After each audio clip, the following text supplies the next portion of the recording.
Hello students, welcome to Nalia institute. I am Rahul Nalia और आज हम डिस्कस करने वाले हैं अपना next topic green house effect and global warming. आज का टॉपिक है green house effect and global warming. Last classes में हमने पढ़ लिया है air pollution, water pollution, solid waste, agrochemical waste, radioactive waste, ये सब हमने पढ़ लिया है। आज हम पढ़ने वाले हैं green house effect and global warming क्या होता है। तो आइए देखते हैं ग्रीन हाउस इफेक्ट, हरित गृह प्रभाव क्या है। देन हम क्या पढ़ेंगे, ग्लोबल वार्मिंग, वैश्विक ऊष्मायन क्या होता है। तो सबसे पहले बात करने वाले हैं हम ग्रीन हाउस इफेक्ट की। तो ये जो टर्म है green house, the term green house effect has been derived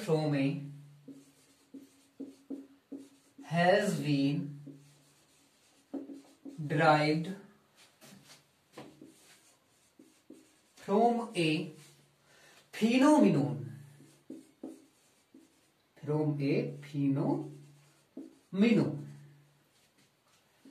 that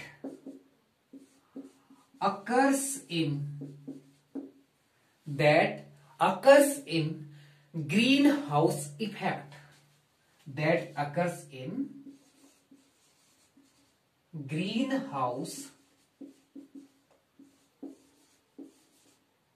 effect, ये जो टर्म है ग्रीन हाउस, क्या बात की हमने, ये जो टर्म है green house effect has been drived from a phenomenon. कहां से ड्राइव हुआ है? एक फिनोमिनोन से, जो कहां पर होता है? ग्रीन हाउस इफेक्ट में होता है। वहां से ये ग्रीन हाउस शब्द लिया गया है। ये बात हमने यहां पर की। अब जरा मुझे बताइए, क्या किसी ने कभी ग्रीन हाउस इफेक्ट को देखा है? तो यहां पर हम लिख सकते हैं have you seen greenhouse? Have you seen, नहीं लिखेंगे, have you ever seen a greenhouse? अब बताइए, क्या देखा है किसी ने कभी green house? Have you ever seen a greenhouse effect कह सकते हैं ग्रीन हाउस। तो ये क्या होता है, ये समझने वाली बात है। देखेंगे, it looks like a small glass house। क्या है ये? किसके जैसा दिखता है? स्मॉल ग्लास हाउस के जैसा दिखता है। And is used for growing plants. जहां पर किसके लिए यूज करते हैं इसको? प्लांट्स को ग्रो करने के लिए, उनकी ग्रोथ कराने के लिए। And used for growing plants, specially, कब बात कर रहे हैं? स्पेशली ड्यूरिंग विंटर, जब सर्दी ज्यादा होती है तो इसका यूज करते हैं हम। किसका? Green house effect, green house का हम यूज करते हैं। It looks like a small glass house. ये जो है ग्रीन हाउस कैसा दिखता है? स्मॉल ग्लास हाउस के जैसा दिखता है। एंड इज यूज्ड, इसका जो यूज करते हैं, किसके लिए करते हैं? Used for growing plants, plants को ग्रो करने के लिए। स्पेशली कब करते हैं? ड्यूरिंग विंटर, मतलब कि सर्दी के मौसम में। अब ग्रीन हाउस कैसा दिखता है? आप सभी सोच रहे होंगे कि हरे रंग का दिखता होगा, ग्रीन दिखता है। ऊपर से क्या करते हैं, कवरिंग कर देते हैं, उसके अंदर प्लांट ग्रो कराते हैं। जो प्लांट्स होते हैं उनका कलर ग्रीन होता है, जिस वजह से उसको क्या बोलते हैं, ग्रीन हाउस बोलते हैं। जबकि उसको ग्रीन नहीं बनाया जाता है, कोई कलर नहीं दिया जाता। किसकी वजह से ग्रीन हाउस बोल रहे हैं? क्योंकि इसके अंदर जो ग्रो कर रहे हैं, प्लांट्स ग्रो कर रहे हैं, इसलिए ग्रीन हाउस कहेंगे उसको। जैसे हम बात करें यहां पर किस तरह से होगा ये एक ग्लास पैनल है। अब इसमें क्या होगा, जो सूर्य की लाइट होगी, ये मान लो यहां पे सूर्य है, इसकी लाइट अंदर जाएगी और अंदर का टेम्परेचर हाई हो जाएगा। जो अंदर हीट जनरेट होगी, यहां पर क्या है, यहां हीट है, ये बाहर नहीं निकलेगी। क्या होगा, जो हीट होगी अंदर वो बाहर नहीं निकलेगी। लाइट अंदर जाएगी, टेम्परेचर बढ़ेगा अंदर का, लेकिन टेम्परेचर कम नहीं होगा। तो ऐसा क्यों कर रहे हैं? इससे फायदा क्या है? यहाँ पर जो सर्दी का मौसम है उसमें दिन में तो लाइट ठीक ठाक रहती है सूर्य की, लेकिन नाइट में क्या होगा, टेम्परेचर बहुत ही ज्यादा डाउन हो जाएगा, जिसकी वजह से क्या होगा, हानि हो सकती है प्लांट्स को। तो उसके लिए क्या कर रहे हैं, ग्रीन हाउस का यहाँ पर यूज कर रहे हैं, ग्लास पैनल लगा रहे हैं, वहां पर कवरिंग कर रहे हैं। तुमने देखा भी होगा कहीं कहीं पर खेती की जाती है, पूरे के पूरे खेत कवर कर दिए जाते हैं, पिन्नी वगैरह से, पॉलीथीन से कवर कर देते हैं। जिससे क्या होता है, अंदर एक ऊष्मा उत्पन्न हो जाती है, जैसे कहते हो ना, तो उमस लग रही है, उमस बोल सकते हैं साधारण सी भाषा में, कि मतलब गर्मी सी पैदा हो जाएगी वहां पर, जो बाहर नहीं निकलेगी। तो वहां पर क्या होगी, गर्मी बनी रहेगी। तो इसी को क्या बोलते हैं, ग्रीन हाउस बोलते हैं। और इसके द्वारा जो प्रभाव हो रहा है उसको ग्रीन हाउस इफेक्ट कहेंगे। उस इफेक्ट को क्या कहेंगे, ग्रीन हाउस इफेक्ट कहेंगे। इसका एग्जांपल एक और है, जैसे पार्किंग कार, जैसे कार है, पार्क की गई कार,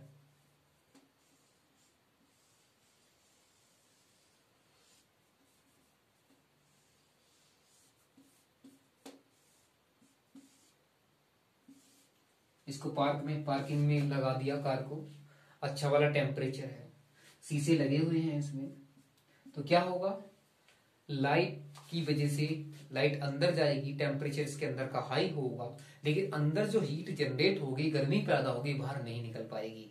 अंदर एक उमस पैदा हो जाएगी, अंदर बहुत ही ज्यादा टेम्परेचर हाई रहेगा।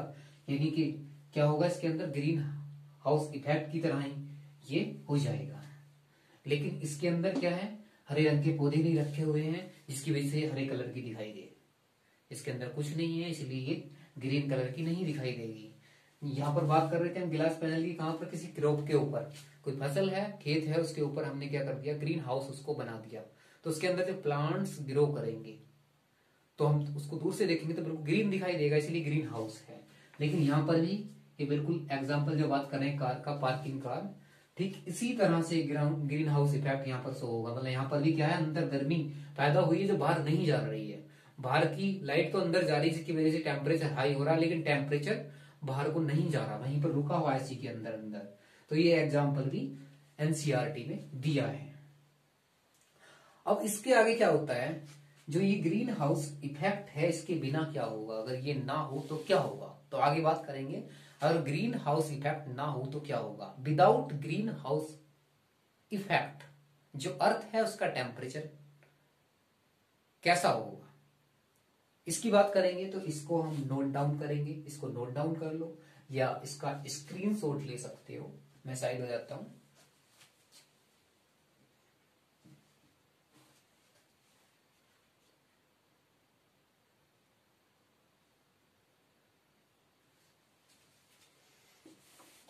करते हैं आगे बात।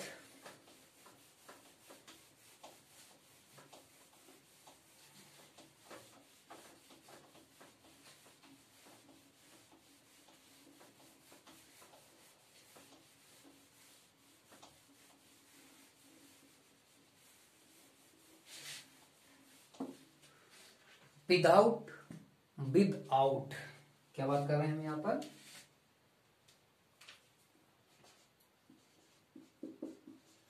विदाउट ग्रीन हाउस इफेक्ट, बिना ग्रीन हाउस इफेक्ट की बात कर रहे हैं हम, जो अर्थ है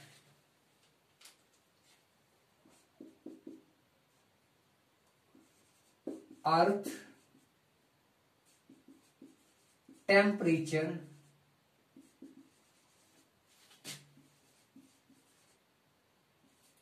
would have been -18 degree Celsius. कितना होगा? -18 degree Celsius instead of +15 degree Celsius. 15 degree Celsius की जगह कितना हो गया? -18 डिग्री सेल्सियस हो गया। तो इतना टेम्परेचर यहां पर हो जाएगा, इतना चेंज देखने को मिलेगा। यदि ग्रीन हाउस इफेक्ट नहीं है तो 15 की जगह कितना होना चाहिए था? 15 डिग्री सेल्सियस टेम्परेचर होना चाहिए था, लेकिन कितना हो जाएगा? -18 तक चला जाएगा, -18 हो जाएगा। ये लिखा हुआ है earth temperature would have been, कितना होगा? -18 किसके स्थान पर? 15 डिग्री सेल्सियस के स्थान पर हो जाएगा। तो इसकी वजह से आगे क्या होगा, आगे बात करें वो क्या क्या होगा। जो ग्रीन हाउस गैसेस होती है, बात कर ले इनकी। Green house gases trap the reflected energy of the sun. क्या बात कर रहे हैं यहां पर हम? Green house gases trap the reflected energy of the sun and deflect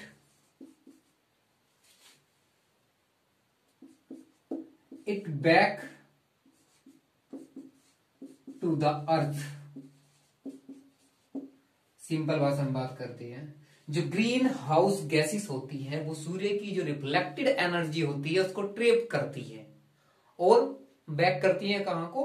अर्थ की तरफ को। क्या बात की हमने?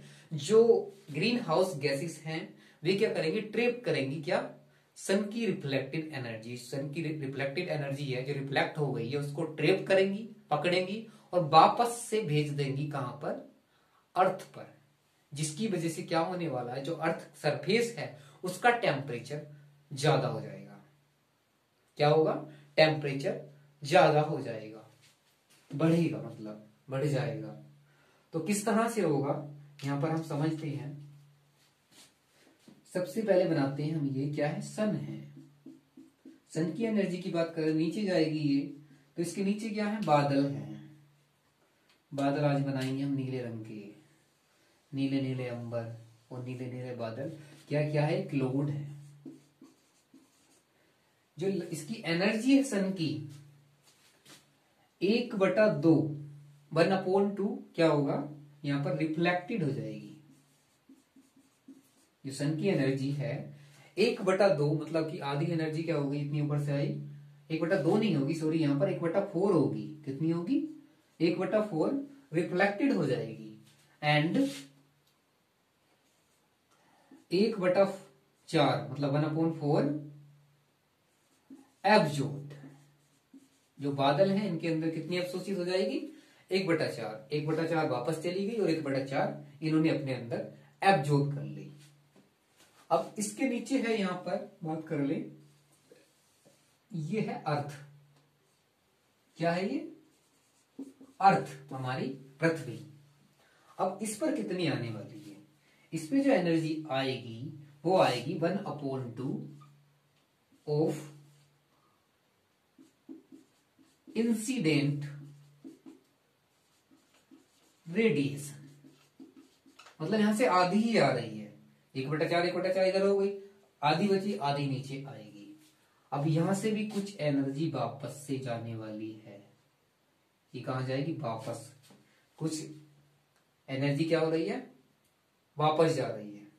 अब इसका क्या होने वाला है, यहां पर है जो हमारा एटमॉस्फेयर है उसके अंदर कुछ गैसेस ऐसी हैं जिसको उसको जाने से, ऊपर जाने से रोकेंगी, अपने अंदर एब्जॉर्ब करेंगी और वापस से नीचे भेजेंगी। जैसे कि कौन कौन सी होंगी, फर्स्ट नंबर है CO2, दूसरा है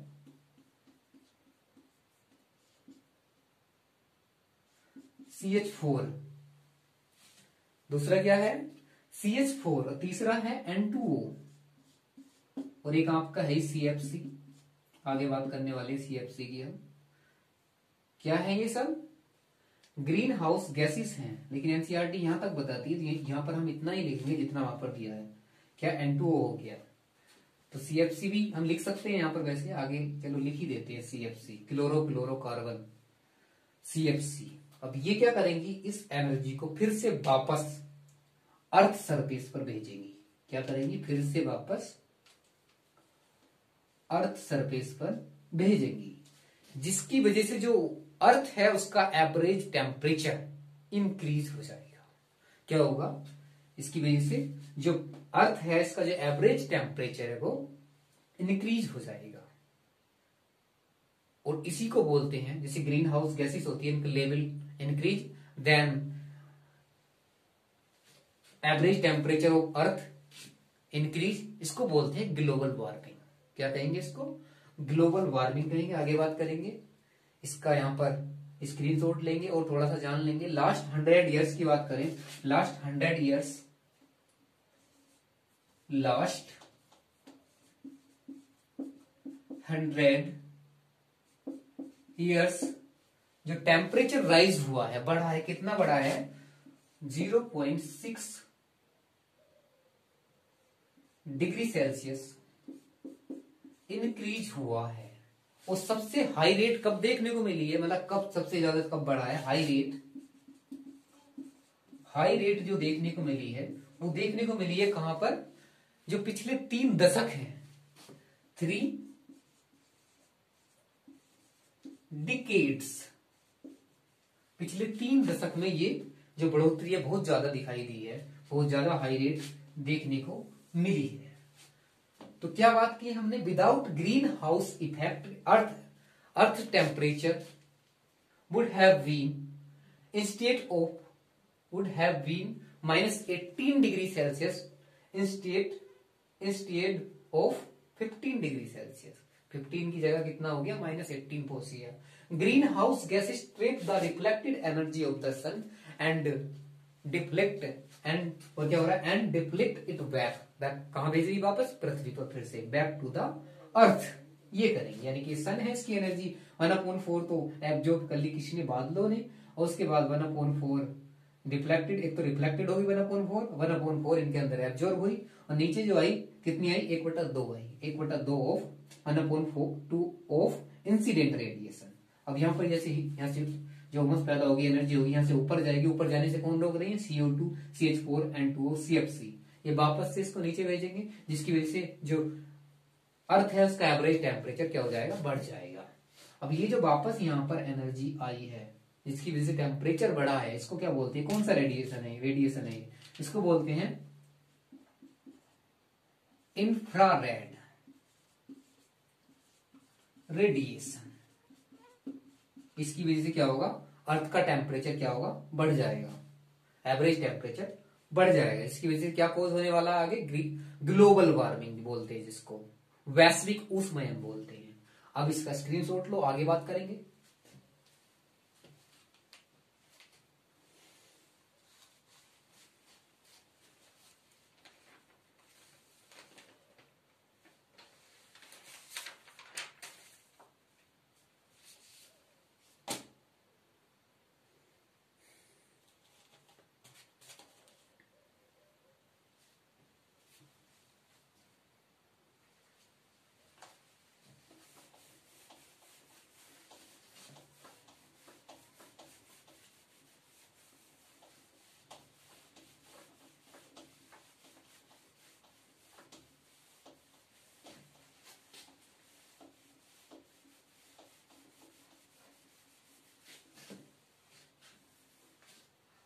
अब एक हमें फिगर बनाना है जिसमें हम देखेंगे जो ग्रीन हाउस इफेक्ट है यानी कि ग्लोबल वार्मिंग जिसकी वजह से हुई है, टोटल जो ग्लोबल वार्मिंग है उसमें कौन सी गैस का कितना योगदान है, कितना पार्टिसिपेशन है, उसकी बात करेंगे।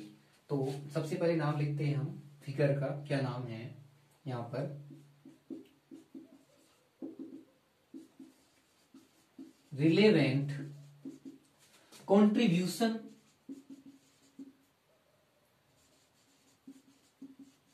of various greenhouse gases into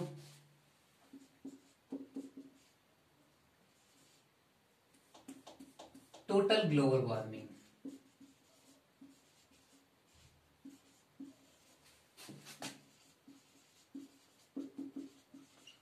मतलब क्या बात कर रहे हैं हम यहाँ पर, रिलेवेंट कंट्रीब्यूशन यानी कि सापेक्ष योगदान विभिन्न प्रकार ग्लोबल वार्मिंग में विभिन्न प्रकार की ग्रीन हाउस गैसेस का जो सापेक्ष योगदान है उसकी बात यहाँ पर हम कर रहे हैं। यहाँ पर क्या करेंगे, टू करेंगे यहाँ पर, टू टोटल ग्लोबल वार्मिंग। तो ये देखने वाले हैं, वो सिंपल सा यहाँ पर हम एक गोला बनाएंगे जिसके द्वारा हम समझने वाले हैं कि कितना सापेक्ष योगदान है, जो ग्रीन हाउस गैसेस हैं उनका कितना सापेक्ष योगदान है किसमें, टोटल ग्लोबल वार्मिंग में। तो सबसे ज्यादा जो योगदान है किसका है, वो है CO2 का। 60% क्या है इसमें योगदान किसका है ग्लोबल वार्मिंग में, CO2 का, कार्बन डाइऑक्साइड का। उसके बाद सेकंड नंबर है 20% पर कौन है यहां पर, CH4 मीथेन, CH4 इसका कितना है 20% योगदान, सापेक्ष योगदान की बात कर रहे हैं। CH4 का कितना सापेक्ष योगदान है 20%। इसके बाद जो नेक्स्ट नंबर है वो किसका आता है, CFC, एस भी लिख देते हैं, क्या है क्लोरो फ्लोरो कार्बन, इसका जो योगदान है कितना है 14%। उसके बाद एक और बचा जिसका नाम है N2O, इसका जो योगदान है वो है 6%। तो इतना योगदान गैसेस का है किसमें, टोटल। ये बात हमें करनी थी, इंपॉर्टेंट है ये from the examination point of view. Directly question आ जाता है, ये बना हुआ आ जाएगा कि यहाँ पर क्या है, कितने परसेंट में कौन दिया है, या फिर परसेंटेज दी हुई है ये पूछ लिया जाए कि CO2 कहाँ पर आएगा या CH4 कहाँ होगा और CFC कहाँ होगा। किसी तरह से भी क्वेश्चन बन सकता है, तो ये हमें याद होना चाहिए। NCERT का फिगर है ये, इसको याद रखेंगे और इसे कॉपी में अपनी में ड्रॉ करेंगे। इसके बाद बात कर ले हम ग्रीन हाउस की। जो ग्रीन हाउस गैसेस हैं, ग्रीन हाउस गैसेस, क्या बात कर रहे हैं हम यहां पर, green house gases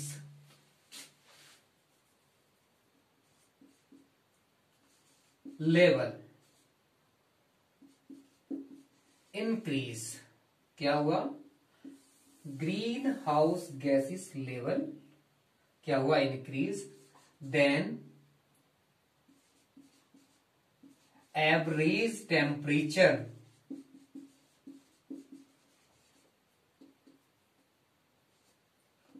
of the earth surface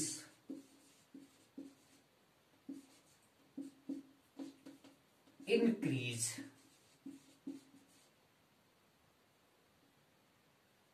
इसको टोटल को क्या कहेंगे, कोल्ड ग्लोबल वार्मिंग। क्या कहेंगे इसको, टोटल को क्या कहेंगे इसको, global warming, cold global warming, इसको ग्लोबल वार्मिंग कहा जाएगा। बहुत ही सिंपल भाषा में बात करें तो क्या बात की है हमने यहां पर, ग्रीन हाउस गैसेस का लेवल बढ़ने पर जो हमारी पृथ्वी है उसकी जो सरफेस है उसका एवरेज टेम्परेचर का बढ़ना, टेम्परेचर में होने वाली बढ़ोतरी, उसको कहेंगे ग्लोबल वार्मिंग। क्या बताया मैंने, ग्रीन हाउस गैसेस के लेवल के बढ़ने से पृथ्वी के जो अर्थ है, अर्थ सरफेस के एवरेज टेम्परेचर में होने वाली बढ़ोतरी को ग्लोबल वार्मिंग कहते हैं, वैश्विक ऊष्मायन कहते हैं। ये बात की हमने यहां पर। अब इसका स्क्रीनशॉट ले सकते हो, लेकिन अभी हम और इधर बात कर लेंगे, इधर और लिख सकते हैं अभी। और बात कर ले हम यहां पर, क्या बात करेंगे हम यहां पर, इसे लॉस क्या क्या है, तो लॉस को यहीं पर देख लेते हैं। लॉसेस या लॉस लिख देता हूं, लॉस, जो टेम्परेचर राइज हो रहा है इससे लॉस क्या क्या है। अब लॉस क्या होगा, क्या किया हमने, टेम्परेचर हमने नहीं, क्या हो जाता है, टेम्परेचर क्या हुआ, राइज हुआ, उसकी वजह से क्या होगा, जो एनवायरमेंट है उसमें चेंजेस आएंगे, environmental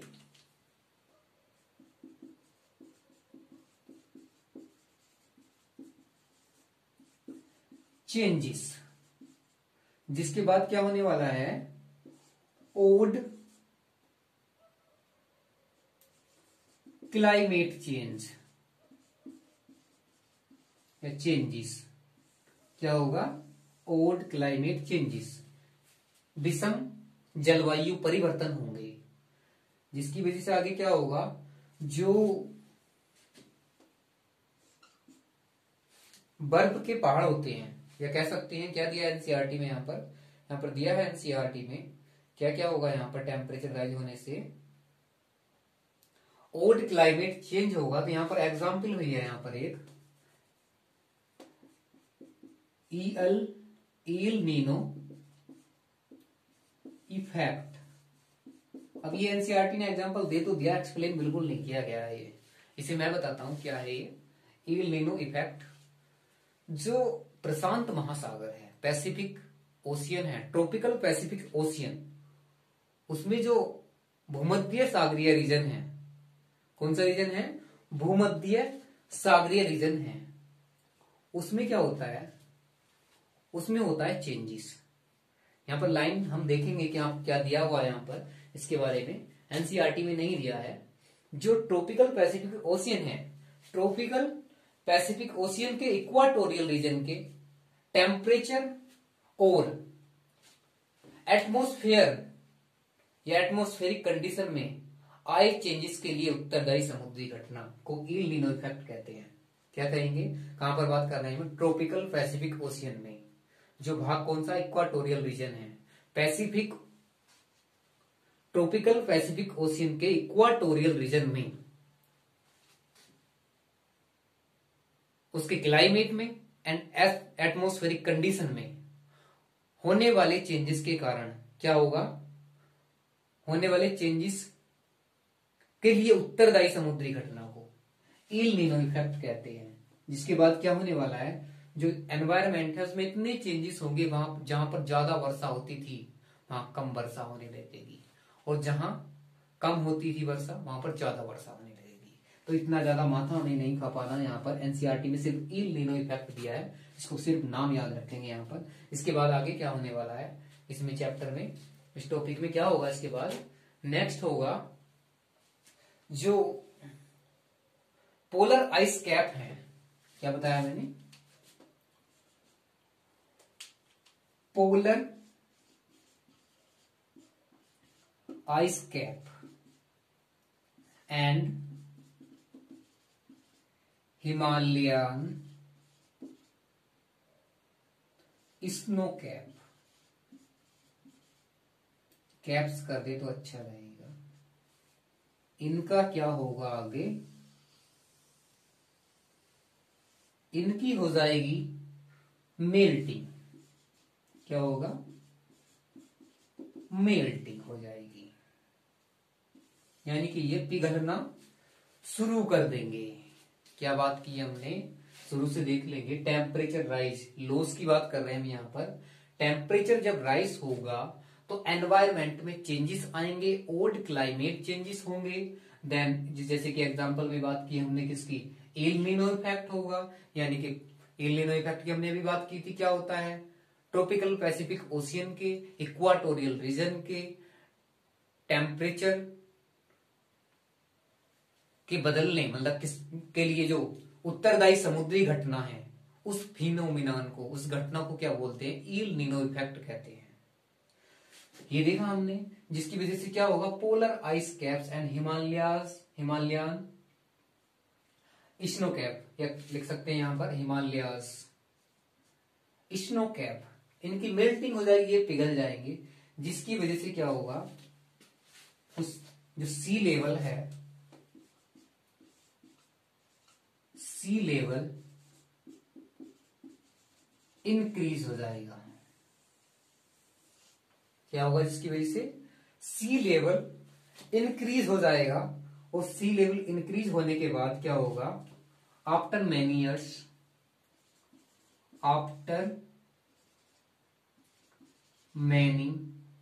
years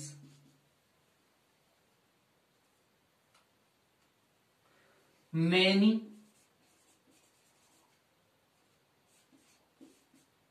coastal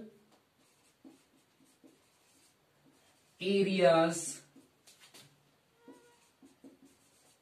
will be submerged or dubbed। क्या बात की हमने यहां पर, ये दिख नहीं रहा है शायद, इसे दोबारा से बात कर लेंगे।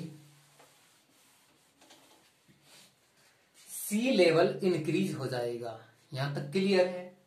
आफ्टर मैनी ईयर्स, आगे क्या होगा, तो आगे हम इधर से देख लेते हैं क्या होगा आगे। After many years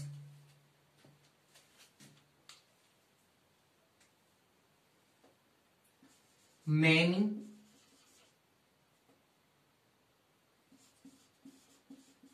coastal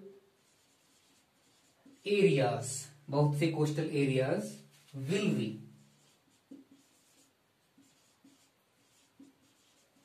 submerged, या लिख सकते हैं डब्ड, डूब जाएंगे। कुछ सालों के बाद क्या होगा, कुछ कोस्टल एरियाज, बहुत से कोस्टल एरियाज क्या होंगे, डूब जाएंगे। किसकी वजह से, इस टेम्परेचर की वजह से। लॉस में क्या बढ़ रहे हैं, जो ग्रीन हाउस इफेक्ट है, ग्लोबल वार्मिंग, या टेम्परेचर राइज हुआ, एनवायरमेंटल चेंजेस हुए, ओल्ड क्लाइमेट चेंज हुआ, for example El Nino effect, जिसकी वजह से polar ice caps and Himalaya snow caps ये पिघलने लगे, पिघल गए। इनके पिघलने की वजह से कुछ हुआ, कुछ टाइम के बाद क्या हुआ, जो सी का लेवल है वो बढ़ गया। जब सी का लेवल बढ़ा तो कुछ सालों के बाद क्या होगा, after many years many coastal areas डूब जाएंगे। बहुत से कोस्टल एरियाज क्या होंगे, जो तटीय क्षेत्र हैं, वे पानी के अंदर डूब जाएंगे। ये हमने देखा यहाँ पर, इसका स्क्रीनशॉट लेंगे। इसमें वो ज्यादा हम कुछ पढ़ने वाले नहीं है, आगे हमें सिर्फ क्या देखना है, इसमें कंट्रोल कैसे करें। तो इसका स्क्रीनशॉट लो, आगे बात करते हैं।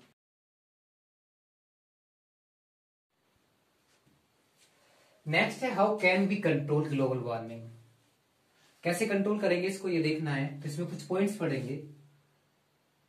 How can be control global warming, हम जो कंट्रोल करेंगे ग्लोबल वार्मिंग को कैसे करेंगे।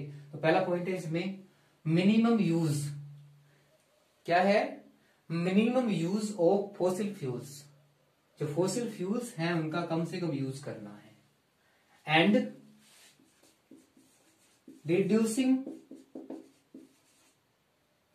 ऑफ डिफोरेस्टेशन, जो वनों का कटान हो रहा है, वनों को काटा जा रहा है, उसको क्या करना है, कम करना है, उस पर रोक लगानी है, उसको रिड्यूस करना है। ये पॉइंट हो गया। And planting trees and slowing down the growth of